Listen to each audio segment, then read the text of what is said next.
ଥରେ ଘରମଣି ଜଙ୍ଗଲରେ ଚରୁ ଚରୁ ବାଟବଣା ହୋଇଗଲା।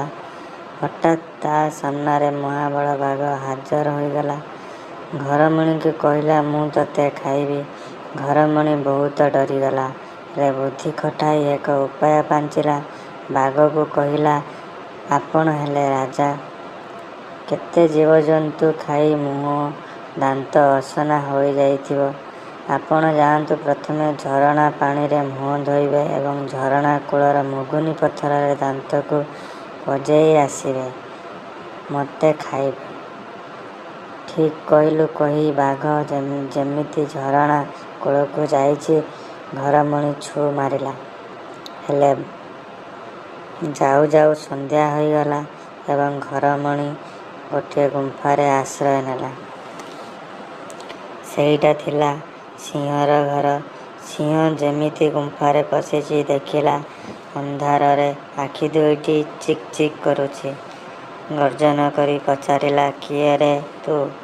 ଘରମଣି ଭାବିଲା, ଏବେ ନିଶ୍ଚୟ ଜୀବନ ଯିବ। ତଥାପି ଏଥର ମଧ୍ୟ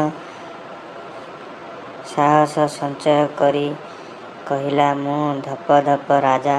ମୋ ଶିଙ୍ଘ ଦିଟା ଗୋଜା। ଏକ ଶିଙ୍ଗରେ ଗଛକୁ ଭାଙ୍ଗେ, ଦ୍ୱିତୀୟ ଶିଙ୍ଗରେ ସିଂହକୁ ମାରେ।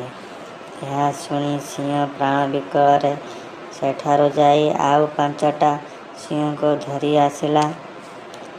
ତା ଗର୍ଜନରେ ଗୁମ୍ଫା ଥରି ଉଠୁଥାଏ। ଘରମଣି ଛାତିକୁ ଦମ୍ଭ କରି କହିଲା, ଏ ସିଂହ ତତେ 10ଟା ସିଂହ ଆଣିବାକୁ କହିଥିଲି। ତୁ କ'ଣ 5ଟା ଆଣିଛୁ? ଆସେ, ତତେ ଆଗେ ଖାଇବି। ଏହା ଶୁଣି ସିଂହମାନେ ଭାବିଲେ, ଏଇ ସିଂହ ଆମକୁ ଏଠିକୁ ମାରିବା ପାଇଁ ଆଣିଛି। ଯିଏ ଯୁଆଡ଼େ ପାରିଲେ ପ୍ରାଣ ବିକଳରେ ଧାଇଁଲେ। ସକାଳ ହେବାରୁ ଘରମଣି ଘରକୁ ଫେରିଲା।